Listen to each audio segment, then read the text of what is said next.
भारत की पहली महिला शिक्षक सावित्रीबाई फुले की जयंती के अवसर पर मुरादाबाद के सिविल लाइन इलाके में अंबेडकर पार्क में अखिल भारतीय अंबेडकर युवक संघ की ओर से एक कार्यक्रम का आयोजन किया गया। इस कार्यक्रम में वक्ताओं ने सावित्रीबाई फुले के जीवन पर प्रकाश डाला, साथ ही शिक्षिकाओं को सम्मानित भी किया। इस दौरान अखिल भारतीय अंबेडकर युवक संघ के राष्ट्रीय अध्यक्ष महावीर प्रसाद मौर्य ने कहा कि सावित्रीबाई फुले जो भारत की पहली शिक्षिका हैं, उनका जन्मदिन मनाया गया है। इस अवसर पर अखिल भारतीय अंबेडकर युवक संघ हर साल कम से कम 5 महिला शिक्षिकाओं को सम्मानित करता है। वहीं सम्मानित हुई शिक्षिकाओं ने भी अमृत विचार के माध्यम से अपने विचार रखे। आज यहाँ अम्बेडकर पार्क में सावित्रीबाई फुले जी का 191वां जन्मदिन मनाया जा रहा है, जिस अवसर पर मुझे सम्मानित भी किया गया है। और यहाँ जो सबसे विशेष जो बात पे ध्यान देने वाली बात है वो ये है कि हम सभी को, जितनी भी स्त्रियाँ हैं, हम समाज की सभी को बढ़ने का, पढ़ने का बराबर अवसर दिया जाए। और चाहे स्त्री बालक हो या वृद्धावस्था में हो, उनको उनके मायके पक्ष से और ससुराल पक्ष से भी हमेशा ही पीछे से पुश करना चाहिए, क्योंकि हम सबको इन सबके सहयोग की आवश्यकता है। इनके बिना भी हम कुछ नहीं कर सकते और इनके लिए ही हम सब कुछ कर रहे हैं। आज के जो हमारा मंच है उसके द्वारा मुझे शिक्षक सम्मान किया गया है, इसके लिए मैं मंच का तहे दिल से शुक्रिया अदा करती हूँ।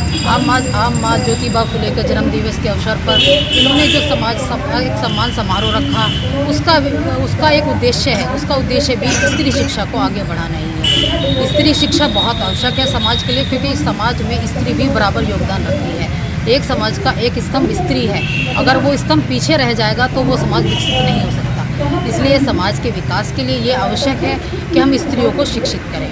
हमारी स्त्री शिक्षित होगी तो समाज शिक्षित होगा, क्योंकि जो बालक है वो उसका प्रथम स्कूल जो है उसका घर है। उसके घर में उसकी महिला उसकी प्रथम शिक्षिका है, और अगर उसकी शिक्षिका ही शिक्षित नहीं है तो वो ना तो अच्छे संस्कार ला सकती है, ना समाज को आगे बढ़ा सकती है।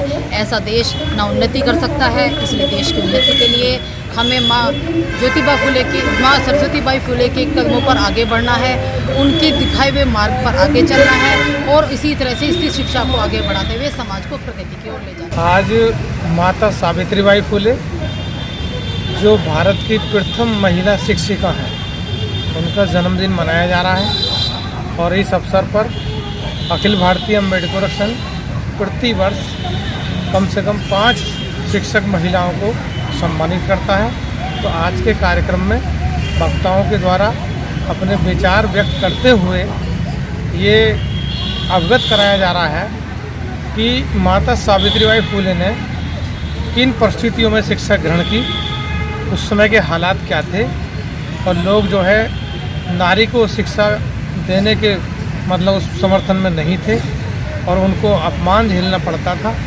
उसके बावजूद भी जो उनके पति थे ज्योतिबा फुले, उन्होंने पहले उनको पढ़ाया, फिर पढ़ाने के बाद उनको शिक्षिका बनाया।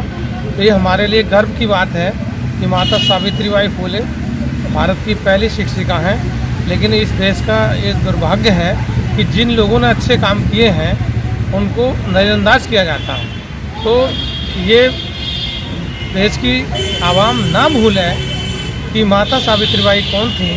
इसलिए प्रतिवर्ष अम्बेडकर संघ कार्यक्रम करता है और माता सावित्रीबाई फुले के बारे में जन जन तक अपनी आवाज़ पहुंचाने का काम करता है।